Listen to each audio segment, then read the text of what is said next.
கோரிக்கை சீட்டு ஐயனார். கோரிக்கை சீட்டை எழுதி வச்சோம்னா நம்ம நினைத்த காரியங்கள் 30லேருந்து 48 நாட்களுக்குள்ளே நடக்குதுன்னு ஒரு நம்பிக்கை. இங்கே சில பொருட்கள் கொடுப்பாங்க. முடிக்கயிறு, அதுக்கப்புறம் வீட்டுக்கு வெளியில் கட்டக்கூடிய மஞ்சள் முடிச்சு, இப்படி பல பொருட்கள் கொடுக்கறதுக்கு வாய்ப்பு இருக்குது. இங்கே நீங்கள் கொடுக்கக்கூடிய பொருளை வீட்டில் வாசப்படியில் கட்டினோம்னா நீங்கள் நினைத்த காரியங்களை ஐயனார் முடிப்பதாக ஒரு வரலாற்று பதிவு. முயற்சி பண்ணி பாருங்கள்.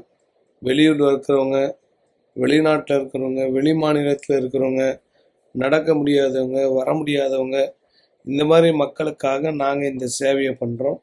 உங்கள் சார்பாக நாங்கள் போயிட்டு ஐயனார்கிட்ட போயிட்டு துண்டு சீட்டு எழுதி கட்டுவோம். அதற்கு கட்டணம் என்பது உண்டு, சேவை கட்டணம். தேவைப்படுறவங்க இந்த சேவையை பயன்படுத்தி பயனடையலாம்.